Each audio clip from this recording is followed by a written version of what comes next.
안녕하십니까, 지왕입니다. 여러분들이 그 손주 손녀들, 특히 제가 꼭 당부드리겠는데, 오늘 손주 손녀들 또 시가서 아이들 낳은 그런 또 아들이 이제 장가 들어서 아이를 낳아서 이제 얼마 되지 않았을 때 참 이상스러운 일이라고 생각하실 거예요. 근데 저도 여러분들한테 상담을 받다 보니까 오늘은 좀 이 말씀을 드려야겠다, 그런 생각을 하게 됐습니다.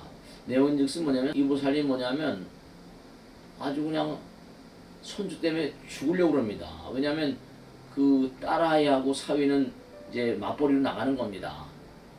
근데 아이가 말이죠, 아이가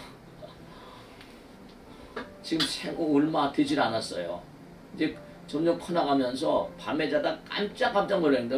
막 울고 난리를 치는데, 한미 싫어, 나 안 갈래, 한미 싫어 하는 얘기를 들어보고 애를 데려왔는데, 아유, 누군가가 막 데려가려고 그러는 겁니다.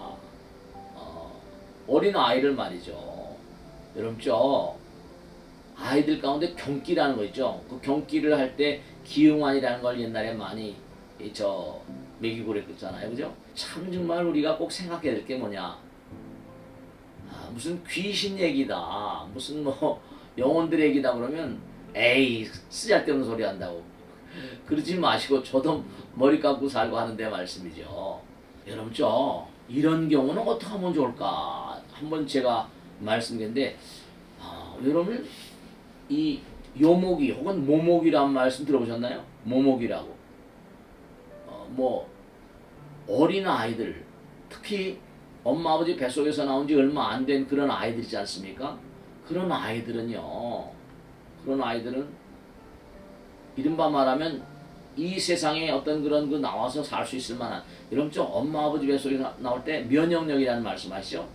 엄마 아버지 뱃속에 나오면 면역력을 이어받고 나오는데, 이 세상을 엄마 아버지 뱃속에 나옵니다. 280 동안 있었어요. 공기는 뭐라? 엄마 아버지의 태를 통해서, 어머니의 태를 통해서 내가 공기를 받아들였습니다. 근데 이 세상에 딱 나와서 호흡을 막상 하다 보면 이 허공의 기운이 다르잖아요. 그죠? 어떤 그런 모든 것을 몸의 어떤 면역처럼 마음의 어떤 면역력, 어떤 신령스러운 기운이 그를 가호해야 됩니다. 그렇지 못할 경우는 허공에, 제가 항상 드리는 말씀이란, 욕이라거나 악귀라거나 사귀, 이 어린 아이들한테 집히는 수가 있습니다. 또 그 아이가 전생에 어떤 그런 인연이 있는 어떤 그런 존재라고 할 때, 그게 뭔가 아니, 뭔가 아이에게 집혀서 병을 뭔가 돌발적으로 일으키기도 하거든요. 그래서 부처님 경에도 그게 나와요. 요목이라고 하는데, 혹은 또 모목이라는 말도 많이 쓰더라고요. 일본에서 그런 얘기를 하는데, 아이가 밤에 잠을 자다가 막 뭔가 아니 경기 같은 거 아시죠? 그죠? 몸에서 혼이 뜬다고도 합니다. 왜냐하면 이 세상에 아직 익숙하지 못했어요. 엄마의 젖 가지고 영양분이 충분하지 못하면 아이가 자꾸 몸에서 빠져나옵니다. 허공에 가서 뭔가 허공의 기운을 한참 그냥 받아들이고 다시 몸으로 들어오고, 이른바 말하면 본래 이 영혼은 어디 있었습니까? 영혼은 허공에 있었잖아요. 허공에 있다가 엄마 아버지 뱃속에서 나왔잖아요. 그럼 나왔는데도 이른바 이 세상에 익숙하지 않으니까 허공을 갔다가 몸에 들어왔다, 허공 갔다 몸에 들어왔다, 이런 걸 반복을 합니다. 우리도 어느 곳에 가든 적응하는 기간이 필요하잖아요. 우리가 어디를 간다 그러면 그곳에 공기라거나 여러 가지 적응하는 기간이 필요하잖아요. 허공에 있던 그런 시간이 많이 있었기 때문에 이게 서로에게 말이죠, 적응하는 기간이 필요하기 때문에 자꾸 몸에서 빠져나옵니다. 근데 몸에서 빠져나왔다가 혼줄로 연결돼 있죠. 그래서 잘못해서 누가 건드리면 끊어지면 죽잖아요.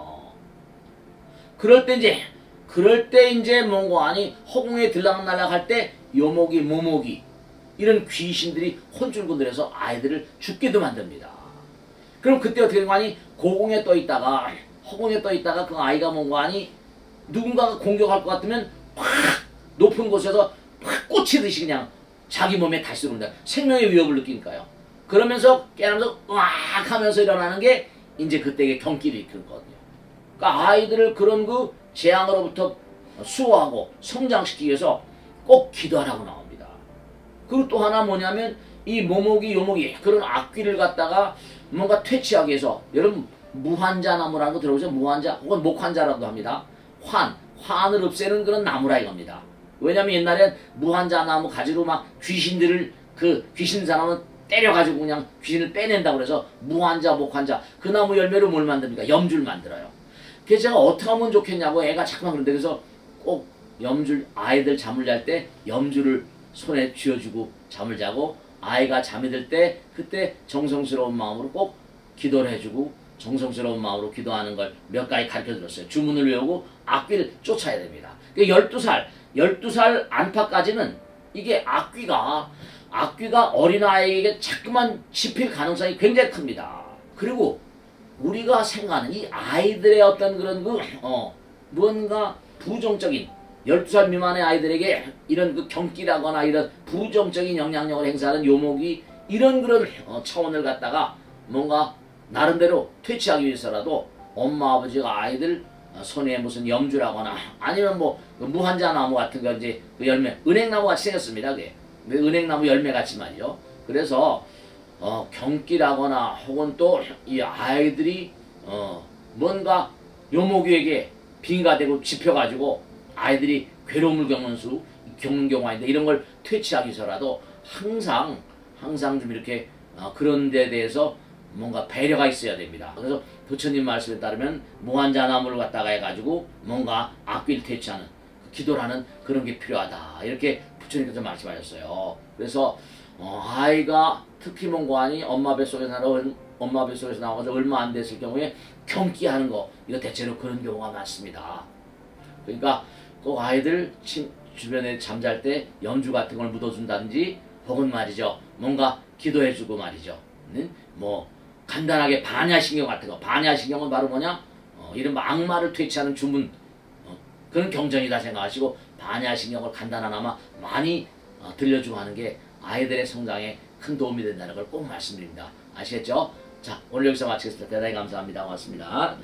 꼭 구독과 좋아요를 눌러주실 당부드립니다. 여러분들이 많이 관심을 가지고 구독, 좋아요 눌러주셔서 많은 분들이 정말 동참을 해서 항상 감사한 마음입니다. 앞으로도 열심히 정진하겠습니다. 대단히 감사합니다. 고맙습니다. 감사합니다. 네.